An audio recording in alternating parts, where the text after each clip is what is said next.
I can hear you. Can you hear me? Yes, all good. Good morning, Justin. I don't see How's a that? beach. What do you mean? I like your name, Beach Daddy. I've got a dog trying to lick my legs. Good morning, Daddy. What was that? Hey, you get some kind of voice modulation? Daddy. This is... I do not prefer podcasting at home. I mean, Dogs and babies and spouses and microwaves and... yeah, I'll have children busting in. Oh, that'll be Waking up too early exciting. in no time. We were just talking about how much we appreciate children with Australian accents. It's just fantastically adorable. Is this because of Bluey? I guess. I don't know. It's just, there's something, I can't even describe it. It's like, because it is a child, we don't hear that often. I don't know. I can't explain it. It's funny. Do you watch Bluey? Aaron has a little bit. I've watched a few, but Yeah. we're still pre-screens here in this house. Oh, no, of course. I mean- Aaron's got to come into the show for a second. Karen. Awesome. Can you hear me okay? Yeah, I think it's good. I messed around with my settings quite a lot. Yeah. I found the issue with my black hole and the levels Well, that's- there. Got that one. that's good. So, yeah. Nice. Nice. I was really hoping for... Oh, I also have... Oh, Daddy. I have some of those too. Got a daddy on. Good morning, Daddy. Is that like a Halloween version of Dawn?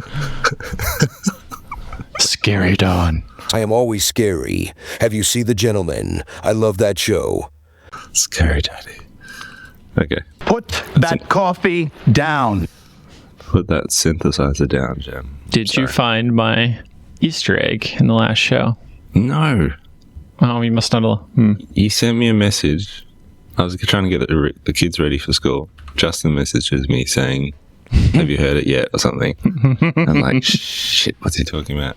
He's hidden something in the podcast. I'm like, put it on in the car on the way to school, which Alba always complains about. She's like, I don't want to listen to a podcast, Dad.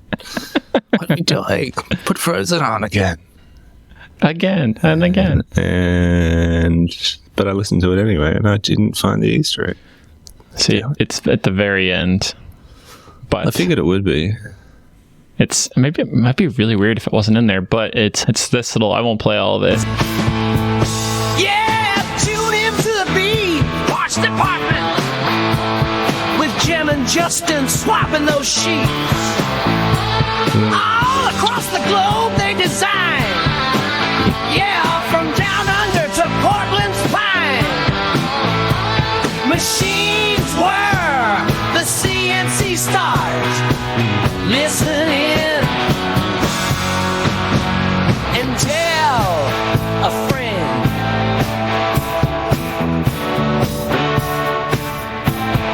Chips fly as the cutters carve.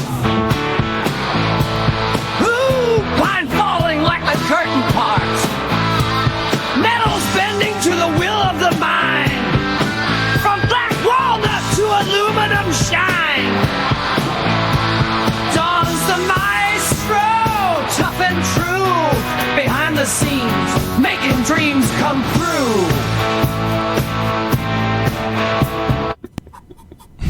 It just stops. Oh, my God. Might have amazing. spent a little bit of time messing around. you? with it. It was really hard to get... like the first half was really good, and then trying to extend it, it would just make the worst. I saved a bunch of them because I was just... I think I messaged you that night. I was like crying, laughing to myself at how ridiculous most of them were. And everybody here was asleep, and I'm like, I'm going to wake everybody up from making stupid songs on the internet.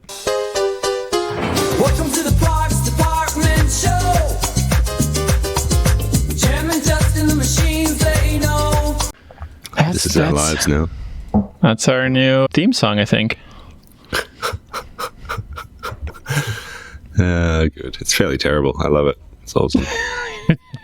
It's, yeah. Get some compliments on our musical generation. Nobody seemed to hate it, so that's good. Did we? Oh, awesome. No one complained about AI damaging our brand this time? I guess not, no. Oh, okay. No. The musicians I think aren't we are coming getting for less us. click-through since we haven't been doing AI imagery. Yeah, it's not surprising. Who wants to click on these faces, you know? I would click on the AI version. Every day of the week. What's happening? You're at home.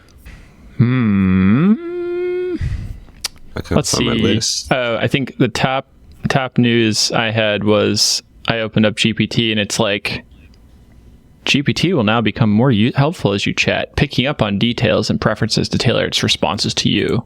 To understand what GPT remembers or to teach it something new, just chat with it. Remember that I like concise responses. I just got a puppy. What do you remember about me? Where did we leave off on my last project? So it has memory between threads. Between threads. Okay. I don't know if that means new threads or any thread or how that works, Oh, but surely only new ones about to be amazing. right. Remember that time I talked to you about? Cool. Right. Yeah, we'll see. I also did find a little checkbox that I turned off that said help improve it for everybody. And I didn't particularly like, we'll protect your data. And I was like, well, As if you will. I don't know about that. So I unchecked that. Yeah, right. But you can still save your chats. Seemingly, yeah. That's new. It's like almost a separate thing. Okay. Because in the past, if you wanted to protect your so-called protect your data, which I still don't trust them, but couldn't save a chat history. Yeah. Well, that's Yeah. good. I guess I don't know what level of protection you're talking about here. Yeah. Cool. You I'll have to check it pay out. for that protection. I haven't seen that function. I have been using Anthropic a bit more lately again. My little swings and roundabouts of what I use. I've Right. got some new models out, and they've got a nice sort of techie console, which I quite like, where you can switch between a few of the different models for different responses. But I'm not paying for it, so I get sort of unlimited access there. I still like Right. how Claude writes, and I've always kind of preferred. Do you pay for that? Nah, I haven't yet. Yeah, I feel like you got like a weird beta access. Like mine is super limited. The only did one some- I've actually been maxing out GPT-4 paid version too. They keep going, yeah, you've used your allotment for 4. It's And always what I bitches. hate about that is it asks you if you want to downgrade for to continue on. And usually I'm in the middle of something and I've done that, and you can never go back to 4 in that thread. What? I haven't been able to yet, so it's just seems very problematic considering I'm paying to have access. Yeah. Anyway, I don't know, not a whole lot. I've been working on quotes. Had a weird glitch in our training form where you could accidentally pay. This happened the other day. The fill out form, you could pay without finishing the form. And so then you'd have paid, but not filled out your registration. And so I had one person do that, and I was like, well, I know they paid. I have their email and the Stripe confirmation, but I don't know What's it anything else for? about them. Yeah. So the developer of Fillout is like crazy responsive. Gave me assistance, told me how to fix it, that they knew there was a problem there, and they're going to fix it. So just in chatting and like instantly responded. I figured it out, but Cool. anyway. Rego's going for the next round.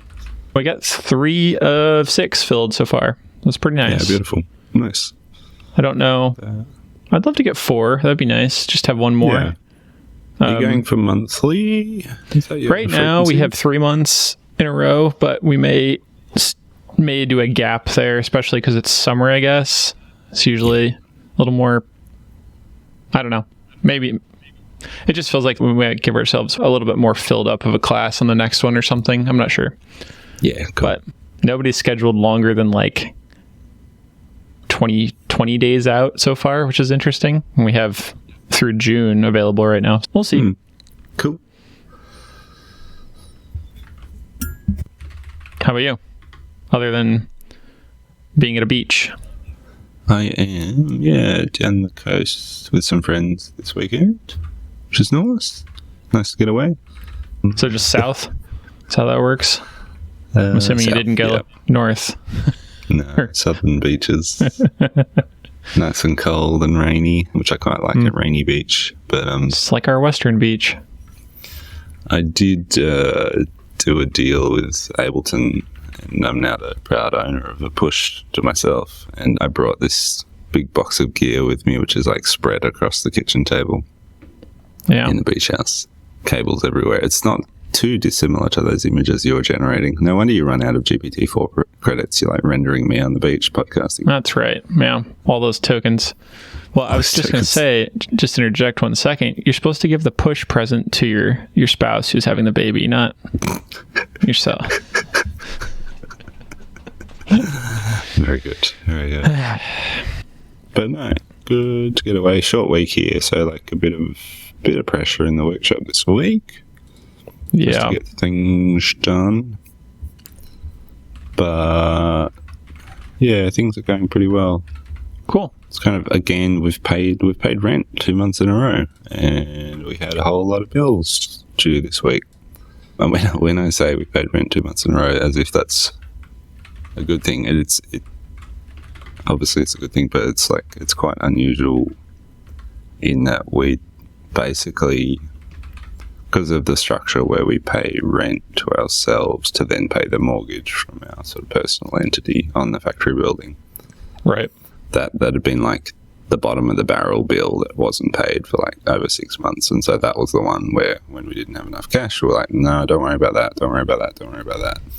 Meanwhile, we're just injecting more personal funds to sort of cover that gap. And That's interesting. You're basically not paying yourself then.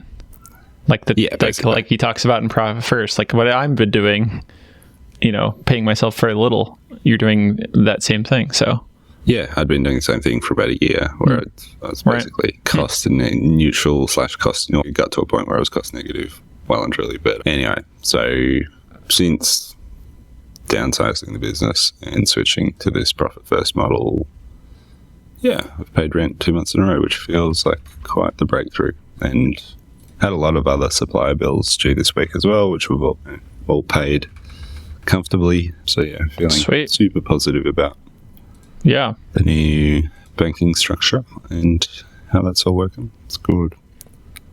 It's good. You've got the configurator linked on your Kit of Parts page now. Yeah. And you've had some progress. Somebody bought? Yeah. Right? I've heard at a first, we had one person kind of use it for a sale, but they didn't actually check out with it. They kind of built what they wanted and then they manually sent it to me to add a couple of things that they couldn't, fair enough, they couldn't put in using the configurator yet. And you're like, no, you couldn't. Could have worked. And then the other day, had an order come through with all these parts in the cart, and I was like, I wonder if this is, and just like it was pretty clearly that's what it was, but out of curiosity, I couldn't help myself. I texted the customer and was like, hey, did you use the thing? And they were like, yeah, why? What's wrong? You're like, no, I'm so happy. No, it's awesome. It's just really new. So yeah, that felt really good. Yeah. But those are the best. Like, I feel like when we have a big sale that's unprompted, no communication, because, fairly enough too, it's like with our full upgrade of something, a lot of people want some assistance and am I getting the right thing? I don't want to order the wrong thing. I don't want to waste your time or my time. So they usually are like, hey, am I doing the right thing? But when they just happen, I'm always like a little bit tense. Like, is this going to get returned? Like, did they order the right thing? Yeah. No, it's good. It's good. That's exciting. So yeah, next mission is to just try and get more traffic there, really, and tee up some sort of way of knowing who's using it, right? And how they're going. Like, I'd love to know what the bounce rate on that particular page is, because I suspect it's probably pretty high, and fair enough too. It's a bit of a hurdle to go about using it, but yeah, do that, and also just get more traffic there. So continue to promote it. I feel like I've done a pretty crap job so far of just telling people about it and showing people how to get started with it and stuff like that. So more videos, in the pipeline for that. Right. Did you also figure out how to get the tax GST included in your estimates? Oh, I thought I'd done it. It does say INC. I'm assuming that's what that means. It's kind of foreign to me. Yeah. It's running really smooth in my window here. I don't have much built right now, but Yeah, cool. Sweet. Cool, but honest. And yeah, speaking of traffic, I posted like a recut, as I told you in that Slack chat, but like I posted just that recut video of yeah. me putting a Kit Apart's drawer together. Mm-hmm. And it got bloody picked up by the algorithm, and it's done, I don't know, 50,000 plays in the last 3 days. So I think it's 3 days now. That always feels nice. But for the first time, like in ages, like our account has grown a little bit. Like we've picked up almost 1,000 new friends, which is wild because growth there has been just like so ultra flatlined for Yeah, same. feels like years. Super weird. Anyway, I was chatting to a friend who's got another small business in Melbourne, screen printing business, textiles and screen printing, and she was saying that she recently spent good half day editing a little video together for a reel, and it was like, oh, this isn't going to go anywhere, and then it sort of again it got picked up by the algorithm, and they went from 30,000 followers to 60,000 followers in the course of a few weeks, basically just because of this one reel. 1.6 million plays or something. It's just like such a bloody gamble, but it is nice to occasionally get these stories or little nuggets of fresh growth. But I gotta punch your card every once in a while, so you keep coming back. I know, that's right. The only time that's ever happened to me is when I first started TikTok. Actually, no, that wasn't even first. It was 6 or 9 months in. I had like hundreds of followers on the CNC account, and I think I finally, it was like once again, like something about like Mac apps hit 100,000 views. Oh, yeah. And I probably got 2,000 or 3,000 followers from that. But like, all of these places, it doesn't seem to matter anymore, man. Like it just doesn't, it's such a vanity number. I know, right? In the end. And most of what I've been posting, I don't know what, I need to be more conscious of it or something, but what I've done for so long in terms of posting things just gets like no play. Like it's just not, it just must not be interesting. I try to look at the stats on it, and it's just like, you get like 10 likes and 400 views, and I'm like, well, that was good. Yep. Yeah, same. It's a weird old game. Right. But even that, like I spoke to my friend at Ink and Spindle is the business, and I was like, oh, did all that traffic convert? Like, did you feel that? And she's like, it's hard to tell. Like, if it's still hard to tell when you've doubled your social media presence, that's fairly depressing. Other than replacing our front door, because there were so many people coming in.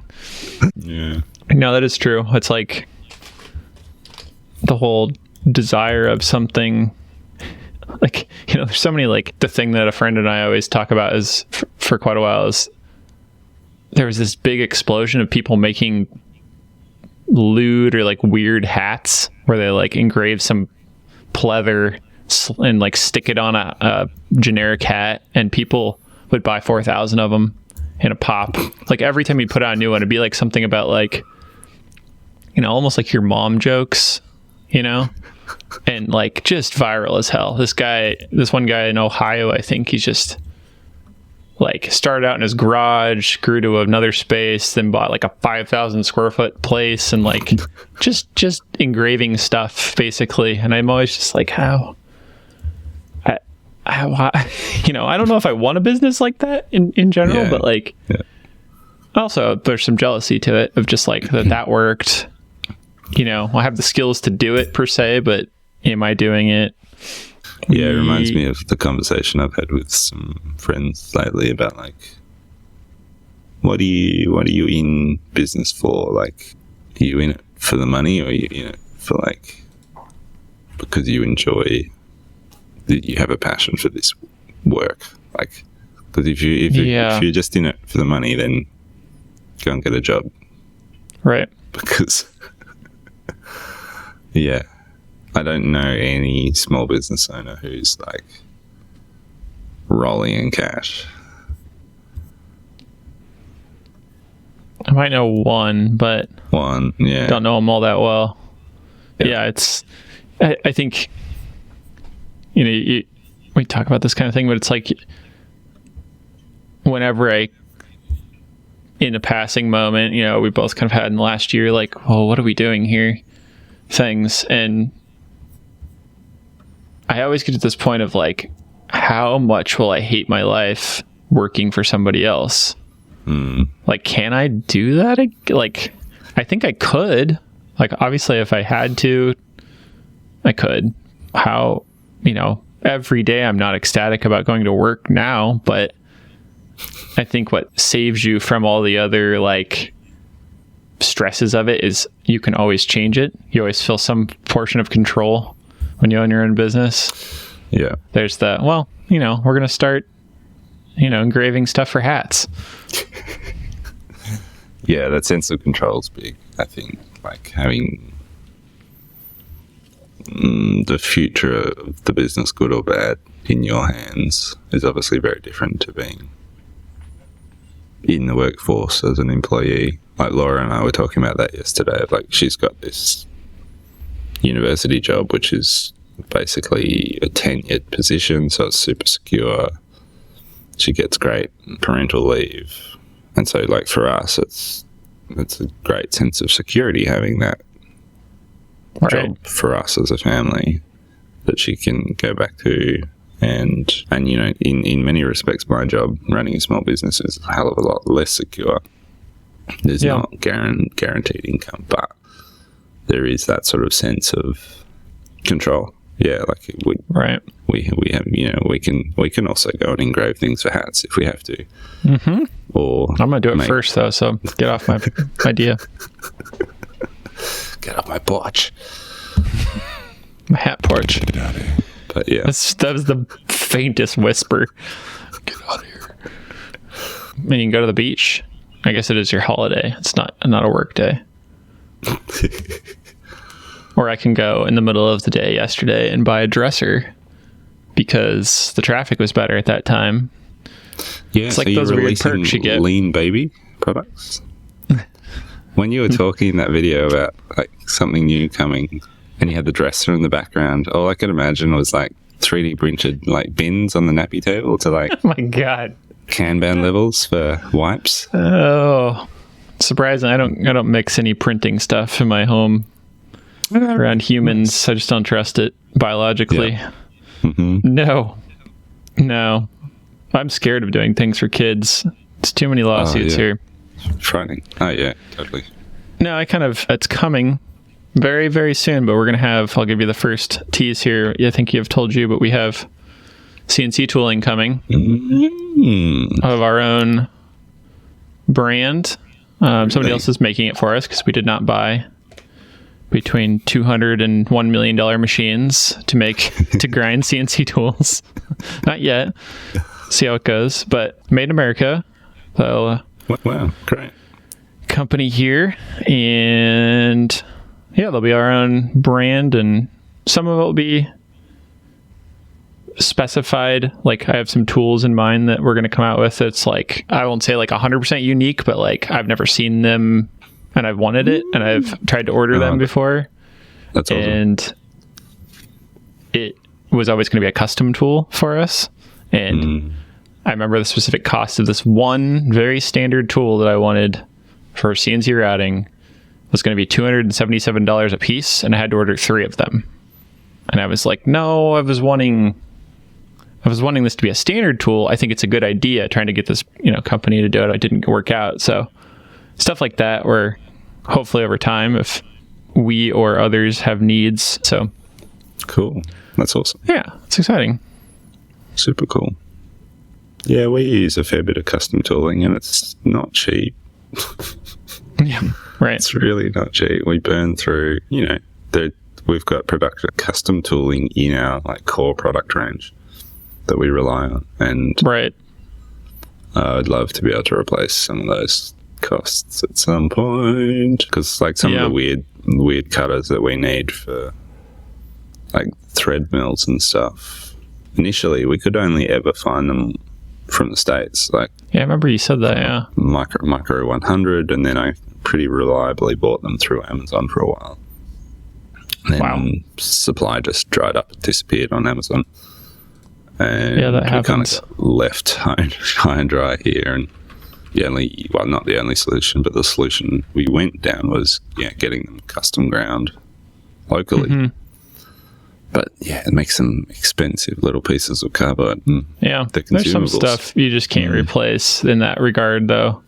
Like, we had custom tooling made for making those iMac bases, which was absolutely worth it. It seemed expensive at the time, but like, it cut the run time down by like, I swear it was like 4 minutes of finishing to like 1 minute or under a minute of finishing, and like way better quality. So it's absolutely worth it in those cases, and that thing lasted forever. It's still sharp. We stopped making them, so it's worth it. But it's like, man, it's not the only. I think it's just part of. I think a lot of what we're going to offer is kind of a staple product too to the tooling line. It's it's compression cutters, it's up cutters, it's down cutters, it's all the kind of stuff that you want, and hopefully people will buy from us. Cool. We're going to have really good Yeah, we're gonna what? You're gonna have awesome web. Yeah, I've been working on the web experience. I think a lot of the times you get the missing data. You don't get feeds and speeds. You don't get libraries for. We're gonna have Fusion and vCarve libraries, and so those will have like hopefully be pre-populated with some decent feeds and speeds that are like true. I was talking about that in our class last week about people were asking about those ratings, and we talking about like how you burn up tools, and often manufacturers of tooling give you really poor suggestions. And I think it's like in some kind of defense of breaking the tool, potentially of pushing it too hard or something. But I mean, it just we'll see. It's not going to be crazy on either end, but I'm going to try and hit it in the right spots. And we've been doing our own testing of the tooling and like what we would recommend. So yeah, hopefully next month fantastic. It's coming. Super cool. Yeah, I find like in Australia, like there's plenty of like full on sort of industrial companies that barely have websites that you can buy tooling through. And it's a bit of a sort of a hurdle to find out what you're even buying and get any information. Or there's like one company that comes to mind, which is, got a decent website and you can order stuff online. But again, like it's very limited information in terms of tool geometry, no sort of guidance on feeds or speeds for different materials or things like that. So I think there's like for us, there's a huge gap there. I love that idea. And, if you, with your sort of like tech expertise, I can imagine like being able to buy a tool and download like the Fusion template. Yeah. I mean, what we can do, I don't know if we'll want to do this for everyone, but currently, a simple example is if you buy a tool, like at this point we're not planning to have distributors, so it'll be a direct purchase, which is a big problem in the States. It's everybody's distributor based. And so you're like, say you want to buy a helical tool, you can't buy it from Helical. You got to go buy it from some company that has the worst website of all time. And you got to like call them to set up an account. So like, that's obviously not going to happen. But we could absolutely like just offer the download every time you buy a tool, in your email of the libraries, or it's going to be really obvious on the product page of the tooling itself. And then also, I think we average 5 to 7 hours of order to ship time usually. So as we hopefully have more and more orders, that might drop a little bit, but we're almost always shipping the same day. That's awesome. So should be able to keep, as long as we can keep it in stock, I guess, should be able to get it easily and not worry about, stock problems or all that kind of stuff. So the big challenge in my mind is, I've been making analogies to different people I've been talking about with it that don't know the industry, is I feel like getting people to change their tooling brands is kind of like getting them to change where they buy bread.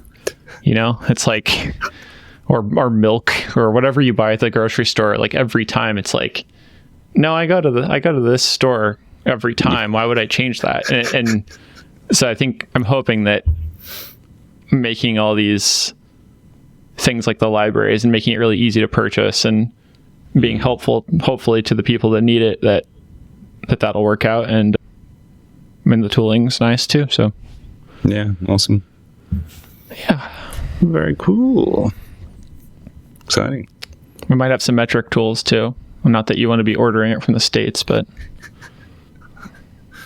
what do you mean? Aren't they all metric? I absolutely would if our industry here, like, they just wouldn't order it. Whatever it is, I don't know. It's just everybody's still in the fraction world here. Well, most of our tooling's fake metric anyway. It's like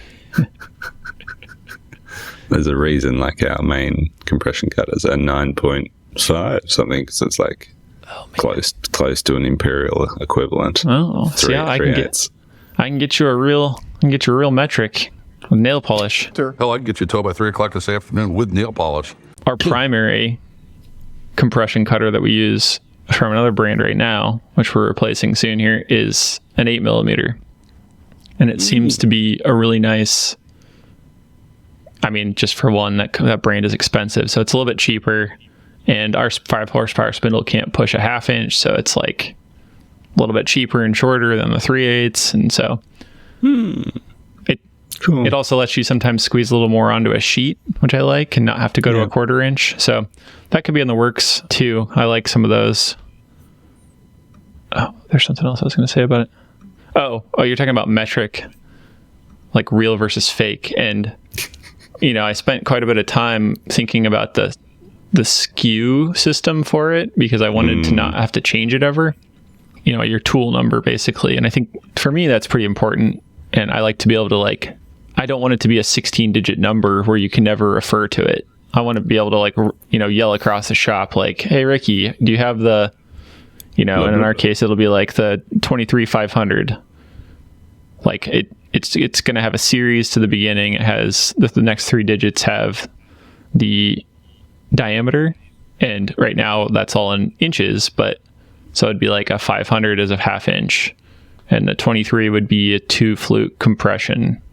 And so there's a whole crap ton of things that we currently aren't selling, but maybe someday. And one of the things I'm still undecided on is what to do if and when we have metric tools. Whether you have a prefix that's like M dash, or like, I heard Dylan talking about this when he was making tool tags for his new Hermla. And we talked a little bit about like how much do you add to these lists of numbers to overcomplicate it or to make it clear? And I'm not clear on that yet. So if you have ideas. SKUs are hard. I think you've done a great job with what I've seen. Yeah.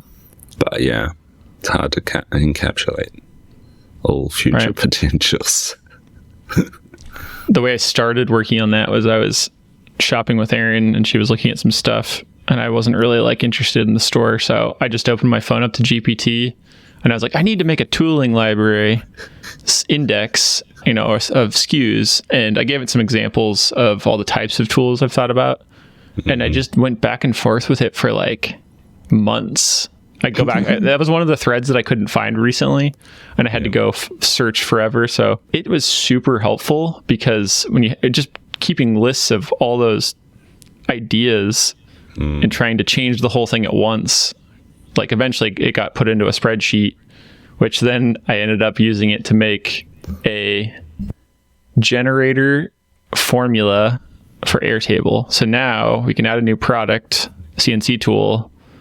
You pick some of your items, you type in this, the tool length, the and it basically generates the SKU for you, which is kind of cool. Super cool. So there's a few edge cases it doesn't work, but satisfying. Too long. Love it. Yeah. Hello, Alba. Good morning. Don't come and say hello to Justin. Come on.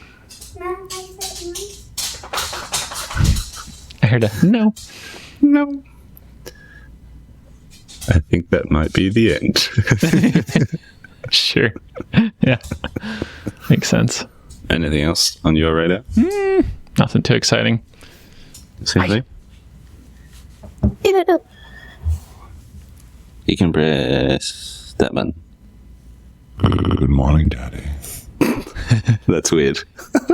Yeah, it's Not fair. not fair. You lift me off your lap. Yeah. Good morning, Daddy. Squash up. Why did he put that on? Took a photo of us. Took a photo. Oh, I can't hear. Daddy. Good morning, Daddy. That's pretty good. Can you hear it, Papa? Yeah, I can hear it. Only the pink Yeah, buttons work. I can hear you. Daddy. Good morning, Daddy. Daddy. Good morning, Daddy. Can he hear it? Yeah. Let me listen to it. Hi, Alba. Oh, Nice to meet you. Justin. Daddy. Say hello. She's DJing me. And now now Jem can't hear. This is great. Good morning. Justin knows Pie, your friend. Oh, yeah. I like pie. Yeah, you talk to it? Mm-hmm. Yeah. What I do you tell regret it? introducing a 5-year-old to Pie. Bad I idea. know. Does it have like child mode? Yeah, it needs it. Yeah. Yeah. Are you going to go play on the Game. beach today? Yeah! That sounds fun. Yeah, Yeah. yeah, yeah, yeah, yeah, yeah. People are still asleep. Can I make your family up? Go in. We got most of the way there. It's pretty good for an on-site location versus some of our experiences. I know. I was remembering some of our previous on-site sketchy setups. Oh, yeah. So cute. All right. Come here. Good day. Good day. Ciao. Bye.